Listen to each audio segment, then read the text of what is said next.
그러므로 형제들아 내가 하나님의 모든 자비하심으로 너희를 권하노니 너희 몸을 하나님이 기뻐하시는 거룩한 산 제물로 드리라. 이는 너희가 드릴 영적 예배니라. 아멘. 오늘 말씀의 제목이 영적 예배를 드리라. 특별히 어려울 때일수록 우리가 잘해야 하는 것은 기본기에 더 집중하는 것입니다. 날마다 성경 읽는 것, 날마다 기도하는 것, 그리고 정말로 예배를 영과 진리로 예배드리는 것. 한국 기도인들은 세계에서 정말 참 열심인 사람들입니다.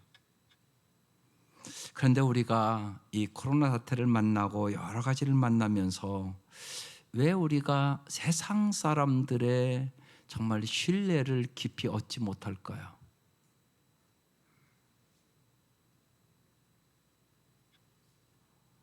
그래서 우리의 본질을 좀 새롭게 깊이 생각해 봐야 한다는 말씀입니다. 정말 우리의 예배는 신령과 진정으로 드려지는 예배인가? 내 삶에 이 예배는 어떤 영향을 미치고 있는가? 그래서 이 코로나 사태를 통해서 한국교회가 하나님 앞에 신령과 진정으로 드리는 예배를 회복해야 한다는 것입니다. 당신은 정말 영적 예배를 드리고 있습니까? 하나님께서는 영과 진리로 신령과 진정으로 예배하는 자들을 찾으신다고 말씀합니다. 우리가 잘 아는 요한복음 4장의 수가성 우물가의 여인 얘기입니다. 그 여인도 남편을 5씩이나 바쁜 여인이지만 예배 드렸던 여인입니다. 그래서 우리가 어디서 예배를 드리는 게 좋겠냐고 예수님 앞에 물으셨을 때 예수님께서 요한복음 4장 23, 24절에 이렇게 말합니다. 아버지께 참 예배하는 자들은 영과 진리로 예배할 때가 오나니 곧 이때라. 아버지께서는 자기에게 이렇게 예배하는 자들을 찾으시느니라. 하나님은 영이시니 예배하는 자가 영과 진리로 예배할지니라. 그 사람들도 그 시대에 예배 드렸단 말입니다. 그런데 여기 말씀을 잘 보면 영과 진리로 예배하는 자들을 찾으신다고 써놨잖아요. 정말 나는 영과 진리로 예배드리고 있습니까? 이게 이제 우리가 깊이 질문하고 생각해 봐야 한다는 말씀입니다. 그래서 오늘 이 로마서 12장 1절에 그러므로 형제들아 내가 하나님의 모든 자비하심으로 너희를 권하노니 너희 몸을 하나님이 기뻐하시는 거룩한 산 제물로 드리라. 이는 너희가 드릴 영적 예배니라. 이렇게 기록되어 있습니다. 우리가 기도인으로서 정말 살아가는 동기는 어디에 있는가? 정말 내가 예수님을 잘 믿을 수 있는 동기는 어디에 있는가? 오늘 말씀에 그러므로 이렇게 시작합니다. 언제나 이 그러므로라는 단어는 그 앞에 쭉 있으므로 그런 얘기예요. 그러니까 로마서 1장부터 11장까지 너희가 오직 믿음으로 구원을 얻었음을 확실히 믿음으로 그런 얘기입니다. 하나님의 은혜로 말미암아 오직 믿음으로 의롭다함을 받았고 구원을 얻었으므로 하나님의 사랑과 구원은 절대로 잃을 수 없다는 것을 너희가 정말 깨닫고 알았으므로 주님의 그 크신 십자가의 사랑이 우리를 죽음에서 건지시고 구원하셨으므로 이제 우리가 그 크신 하나님의 사랑을 받은 사람으로 어떻게 살아야 하겠습니까? 그 얘기예요. 그러므로 여러분 어떻게 살아야 되겠습니까? 주님이 나를 위해 십자가에 죽으셨는데, 나를 구원해 주셨는데, 독생자를 십자가에 죽이실 정도로 나를 사랑해 주셨는데 그럼 이제 어떻게 살아야 되겠습니까? 날마다 은혜에 감사하며 주님을 경배하며 살아야 되지 않겠습니까? 일본의 유명한 미우라 아야코의 양치는 언덕이라는 유명한 작품이 있습니다. 이 주인공 나오미는 말이 없고 우수에 젖어 있는 아름다운 여고생으로 아주 낙천적인 엄마 아이코와 자상한 목사 아버지 고스케의 외동딸입니다. 그런데 이 나오미가 어떤 남자를 사귀게 됐는데 부모의 반대를 무릅쓰고, 이 남자가 바람둥이고 술꾼인 료이치라는 사람인데 집을 나갑니다. 아버지가 그렇게 사정했는데 나갑니다. 그리고 가서 동거를 합니다.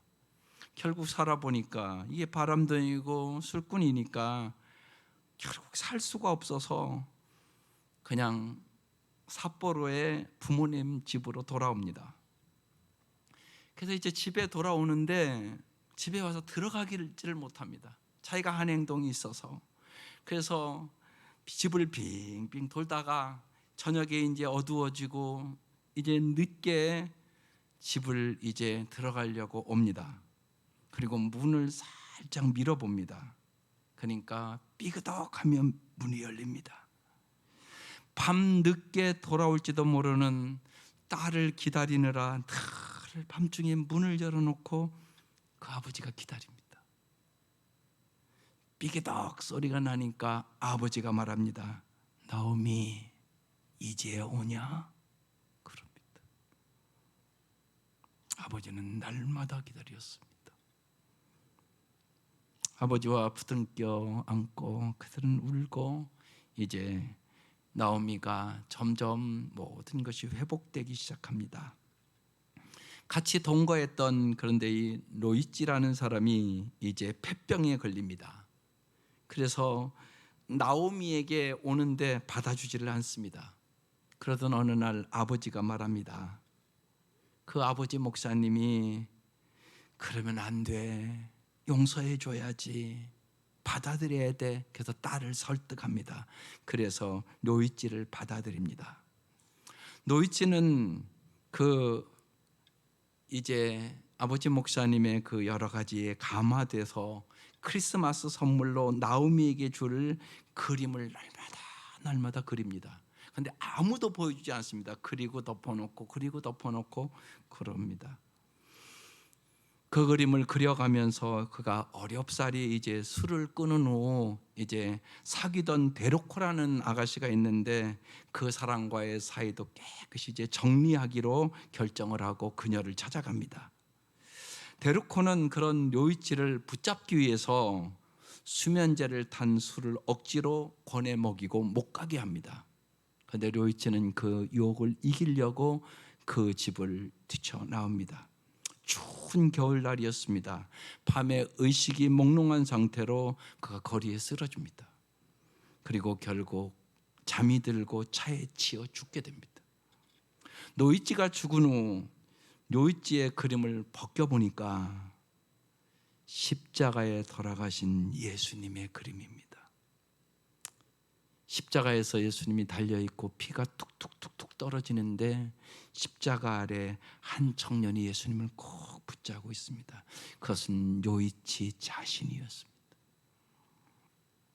이 그림은 요이치가 주님의 보혈의 능력으로 구원받았다는 의미입니다.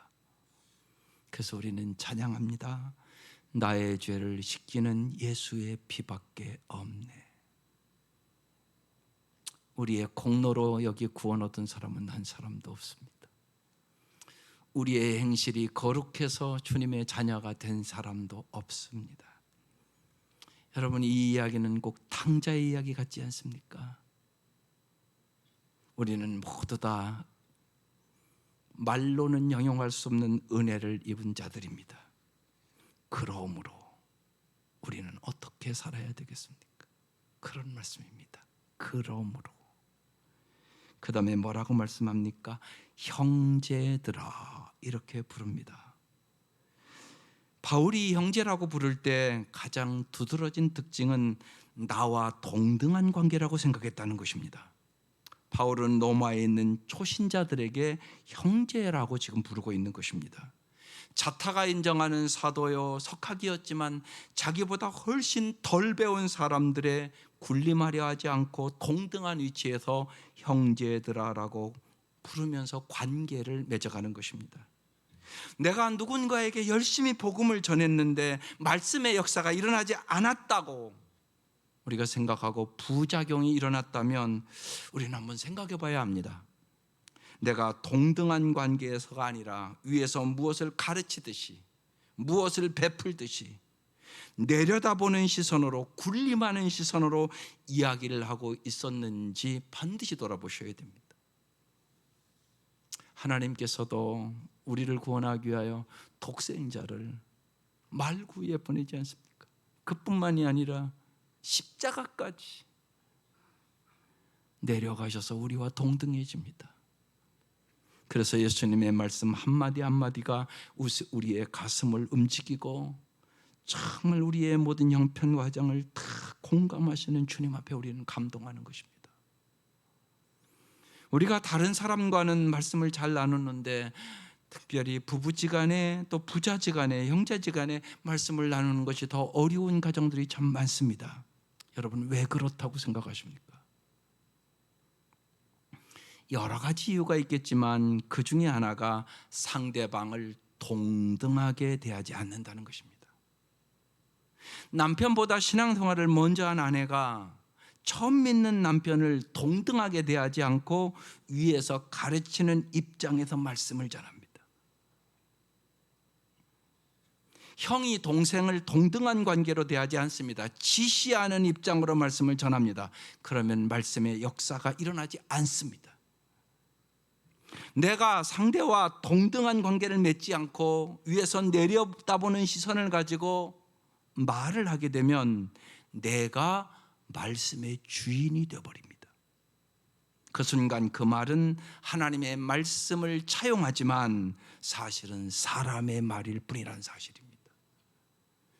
상대가 나보다 못하더라도 내가 그와 동등한 관계를 맺어 수평적인 관계를 맺어가면 내가 말씀을 높이게 되는 결과가 오게 되는 것입니다. 사도 바울은 가는 곳곳마다 사람들에게 놀라운 변화를 일으킨 것은 만나는 모든 사람을 형제와 같이 동등하게 대하며 오늘도 로마 교인들에게 형제들아 그렇게 부르면서 말씀을 전했기 때문에 가는 곳곳마다 역사가 일어나게 된 것입니다. 이게 겸손입니다. 그 다음에 내가 하나님의 모든 자비하심으로 너희를 권한다고 말합니다. 바울은 인격적으로 상당히 수양된 사람입니다. 그런데 자신의 자비하심이 아니라 하나님의 자비하심으로 권한다고 말씀합니다. 우리가 아이들이 어렸을 때 아이들과 하루 종일 집에서 있다 보면 꾸짖고 지적해 주는 일이 많기 때문에 자비로운 부모가 될 수 없음을 깨닫게 됩니다. 그래서 애들한테는 물어보면 제발 우리 엄마한테 잔소리 좀 하게 해달라고, 그게 제일 많이 하는 얘기입니다. 하나님의 자비로움을 의지하지 않으면 우리는 자비로운 부모, 좋은 부모가 될 수도 없습니다. 자식에게도 자비로운 부모가 될 수 없는데 하물며 타인에게 어떻게 자비로울 수 있겠습니까?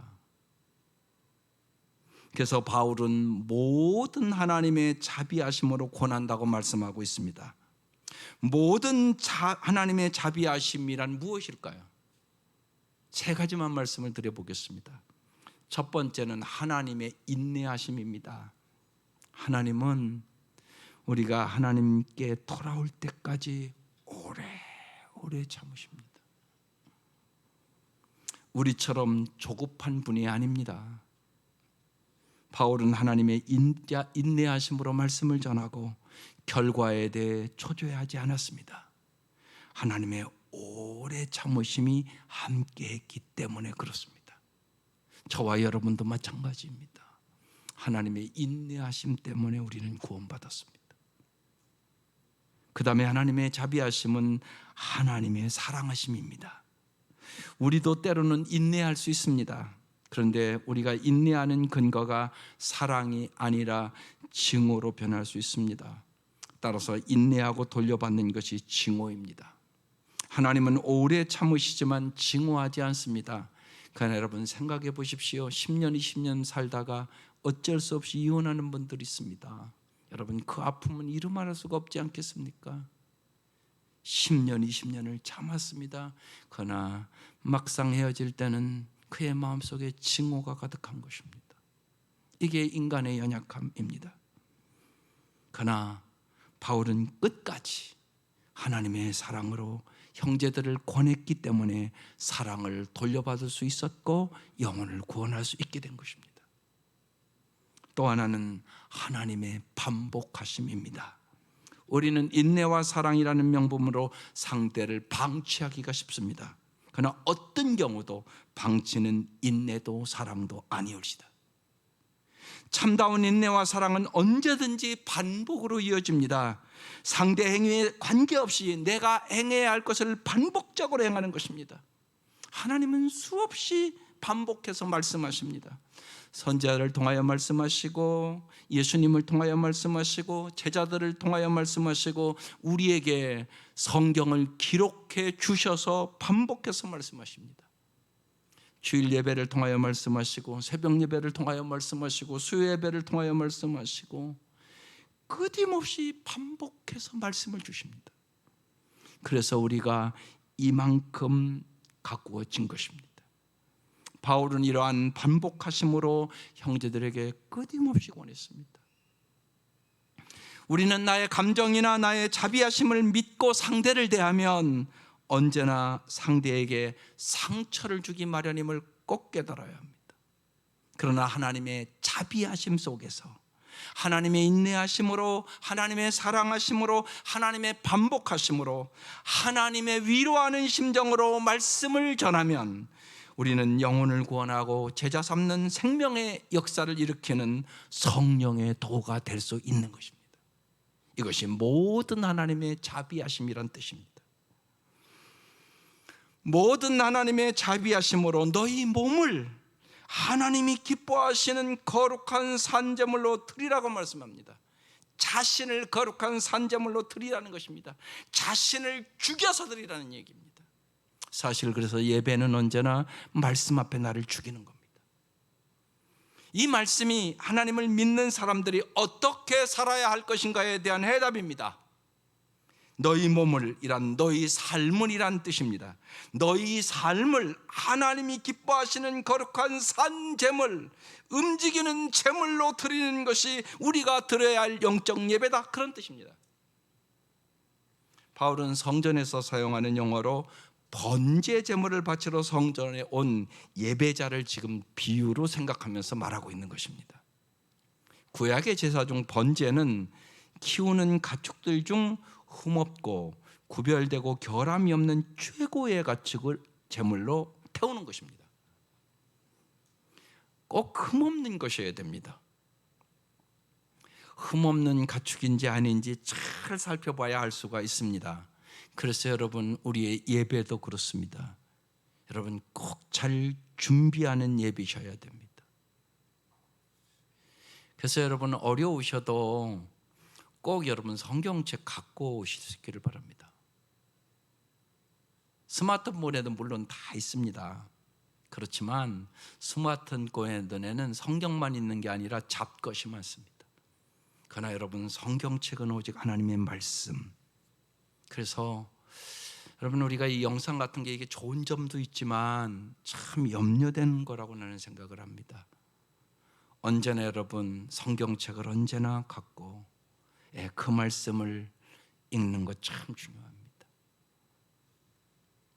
이 시대, 구약의 시대에 이 번제로 드리는 이 가축은 매우 비쌌기 때문에 이것이 의미하는 바는 우리가 가진 것 중 가장 귀한 것을 바침으로써 우리의 모든 것을 하나님의 뜻에 맡긴다는 고백인 것입니다. 번제는 항상 제물의 전부를 태웠습니다. 이는 하나님께 자신의 전부를 거룩하게 바친다는 의미입니다. 산제물이 된다는 것은 하나님의 뜻에 자신의 전부를 내맡긴다는 의미입니다. 능동적으로는 하나님이 말씀하시는 것이면 그것이 무엇이든 기꺼이 순종하겠다는 것이고, 수동적으로는 하나님이 우리의 삶에 허락하신 것은 무엇이든 기꺼이 감사하게 받아들이겠다는 의미입니다. 여러분, 순종은 언제나 두 가지를 생각해야 됩니다. 하나는 말씀에 대한 순종이고, 또 하나는 어떠한 형편에 처하든지 하나님이 주신 이 환경에 대한 순종입니다. 그래서 무엇이든 어떠한 환경이든 기꺼이 감사하며 받아들이겠다는 의미입니다. 이 코로나 때도 마찬가지입니다. 여러분, 우연한 거 아닙니다. 하나님 다 알고 계십니다. 하나님, 전능하신 우리 하나님, 코로나 다 없앨 수도 있습니다. 그거 분명히 안 믿습니까? 전능하신 하나님인데, 온 세상을 창조하신 하나님이신데, 그래서 우리가 주어진 환경 속에 우리는 하나님의 뜻을 발견하고 허락하신 환경 안에도 감사하며 순종해야 하는 것입니다. 이게 번제의 의미입니다. 하나님이 원하시는 것은 우리의 모든 것입니다. 우리에게 남은 것을 드려서는 안 됩니다. 왜요? 바울은 로마서 3장에 우리 인간의 타락한 모습을 이렇게 얘기합니다. 그들의 목구멍은 열린 무덤이요, 그 혀로는 속임을 일삼으며 그 입술에는 독사의 독이 있고 그 입에는 저주와 악독이 가득하고 그 발은 피 흘리는 데 빠른지라.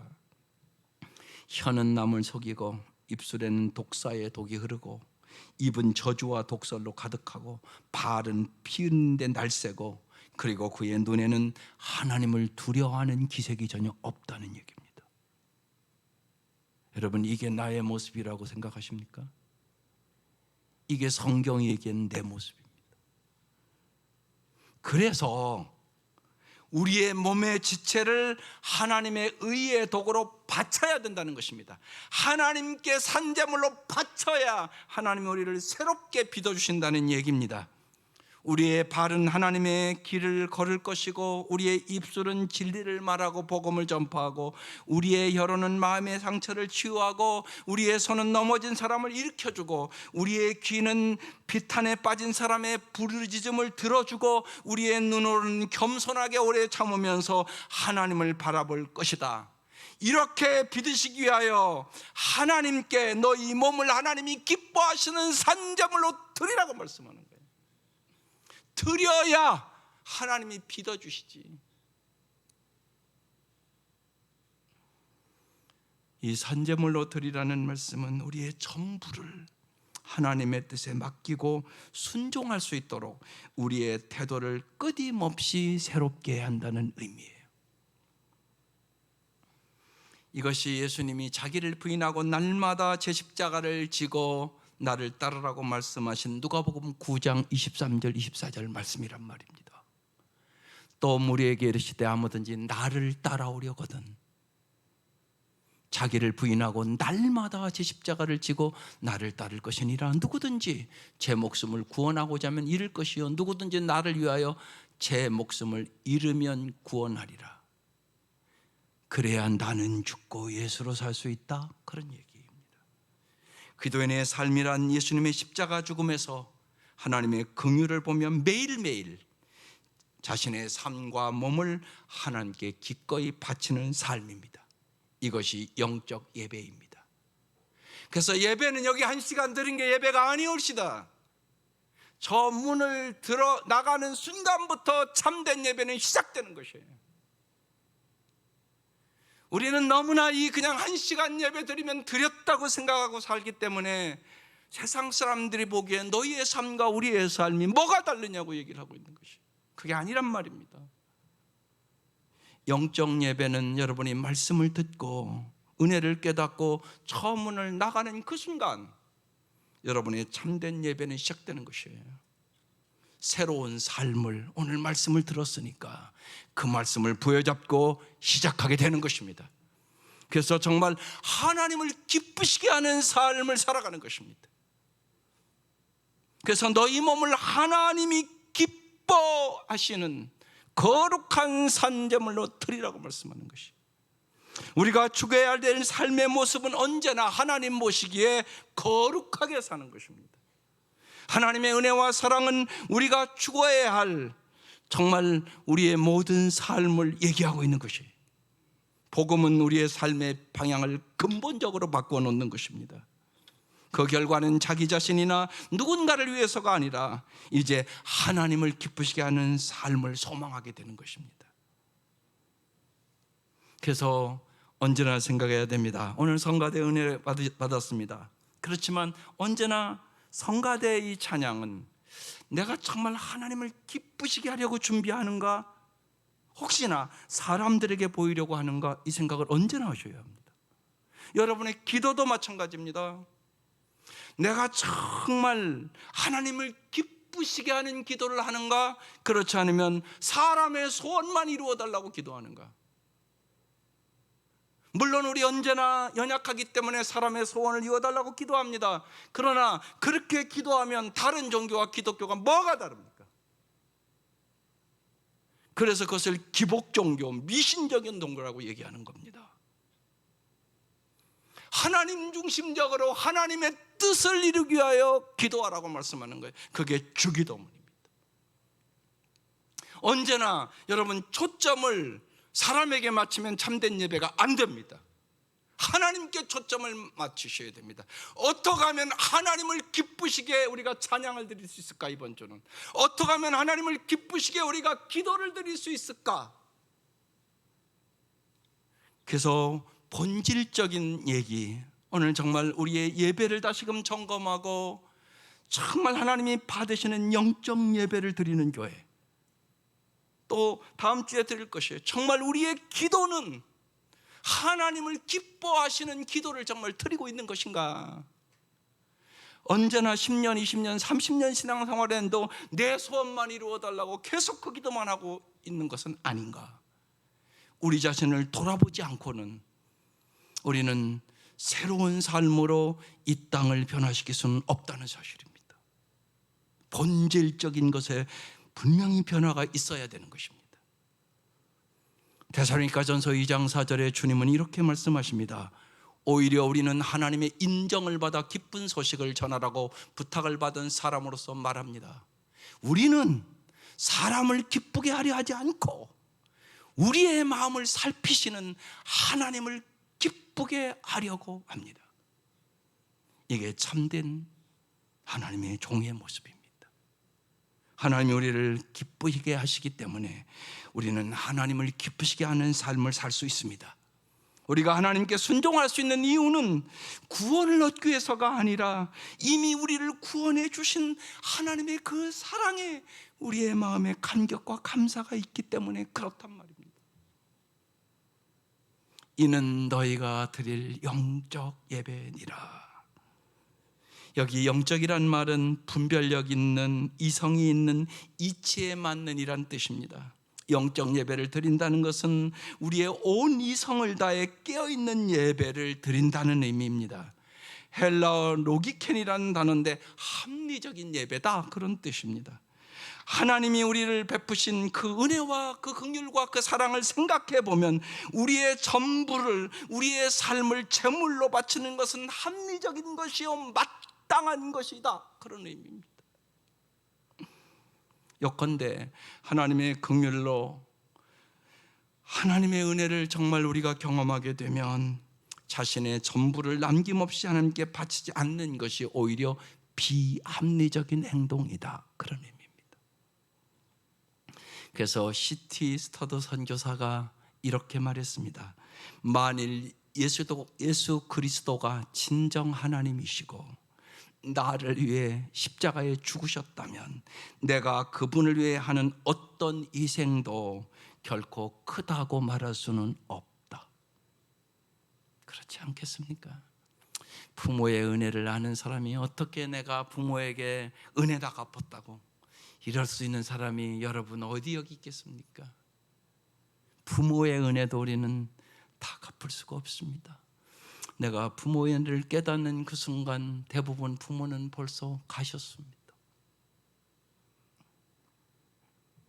예수님이 하시는 일을 우리가 주의 깊게 보고 그분이 하신 일을 우리가 진정으로 제대로 듣는다면 반드시 우리의 얼음 같은 우리의 영혼이 따뜻하게 녹게 될 것입니다. 우리가 어떤 상황에서도 이성을 다해 하나님을 진실로 바라보기만 한다면, 이성을 다해 우리의 삶을 하나님을 위한 산 제물로 꾸려 나가기만 한다면 우리의 삶은 하나님이 기뻐하시는 진정한 영적 예배가 될 것입니다. 우리를 구원하신 하나님의 사랑이 언제나 우리와 함께 하시기 때문에 그렇습니다. 우리가 하나님의 사랑을 향한 마음의 중심을 찾아 바로 세운다면 하나님께서 우리를 언제나 인도해 주실 것입니다. 그래서 우리도 시편 기자처럼 이러한 고백을 할 수 있습니다. 여호와께 그의 이름에 합당한 영광을 돌리며 거룩한 옷을 입고 여호와께 예배할지어다. 초대교회 사람들을 이제 교인들이 초대하고 맞아들이고 가르치고 교훈하는데 매우 그들은 신중했어요. 그래서 불신자들은 교회 이렇게 온다고 그러면 열심히 배운 후에야 예배에 참석을 시켰습니다. 그냥 지금 우리처럼 교회 오면 와서 예배들 이렇게 안 했단 말입니다. 왜요? 영적 예배가 뭔가를 가르치고 하나님의 은혜를 깨닫고 예배를 드리게 했단 말입니다. 하나님의 은혜를 깨닫지 못하는 사람은 영적 예배 드릴 수 없습니다. 그러니까 교회도 별 사람 다 있습니다. 꼭 늦게 오는 사람도 있고요. 그리고 예배 드리다가 축도하기 전에 나가는 사람도 있고요. 여러분 잘 생각해 보세요. 그 사람이 하나님의 은혜를 아는 사람입니까? 하나님의 은혜를 모르는 사람입니다. 그렇게 드릴 수 없습니다. 주님이 어떤 분이신데. 건강한 성도는 하나님을 깊이 영적으로 예배하게 됩니다. 말씀 앞에 내가 죽습니다. 그래서 나의 삶이 반드시 영적 예배를 드리면 변화됩니다. 그래서 정말 이 어려운 때 저는 온 성도들이 한 분도 빠짐없이 종교행위 예배가 아니라 정말로 영적인 예배를 드리고 한 주 한 주 우리의 삶이 가정에서, 직장에서, 사회에서 변화될 수 있기를 주의 이름으로 축원합니다. 우리는 예배와 교육을 통해서 하나님의 성품을 닮아가는 백성으로, 하나님으로 인하여 공동체 가운데 사는 예술가로, 위험을 경고하는 성벽의 파수꾼으로, 하나님 나라의 기쁨을 전하는 그 나라의 대사로, 진정한 친밀감으로 이웃에게 다가가는 진정한 친구로, 하나님께서 구별된 백성으로 주님은 매주 우리를 빚어주시기를 원하는 것입니다. 그러한 교회는 숫자나 성공이나 화려함이나 권력이나 감정적인 고조나 단순히 새로운 것의 우상에 빠지지 않고 그도께서 우리를 부르신 뜻대로 진실로 우리가 주의 종이 되고 십자가를 지는 자가 되고 참다운 그도의 증인으로 살아갈 수 있게 되는 것입니다. 사랑하는 성도 여러분, 하나님은 우리를 하나님을 높여드리며 하나님의 영광을 위하여 창조하셨습니다. 이사야서 43장 21절이 유명한 말씀입니다. 이 백성은 내가 나를 위하여 지었나니 나를 찬송하게 하려 함이라. 하나님이 하나님의 크신 은혜의 찬양과 재능과 섬김의 삶으로 오직 주님께만 영광을 돌리도록 우리를 창조했다는 것입니다. 창조의 목적을 뚜렷하게 알고 사셔야 합니다. 여기 종이 있습니다. 이 종의 목적은 오직 하나입니다. 땡 하는 거. 만약에 이걸 새벽마다 제가 쓰는데 땡 하지 않으면 이 종은 의미가 없습니다.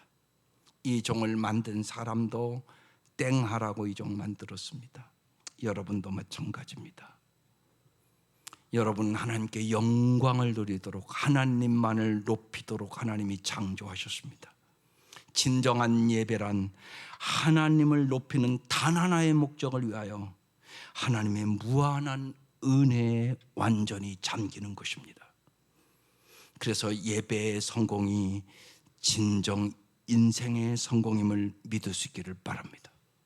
그래서 오직 의인은 믿음으로 말미암아 살리라. 로마서 1장부터 11장까지 말씀하시고 12장의 1절부터 그러므로 형제들아 내가 하나님의 모든 자비하심으로 너희를 권하노니 너희 몸을 하나님이 기뻐하시는 거룩한 산 제물로 드리라. 이는 너희가 드릴 영적 예배니라. 우리 교회와 우리가 기도함으로 한국 교회가 정말로 영적 예배를 회복할 수 있기를 주의 이름으로 축원합니다. 기도드리겠습니다.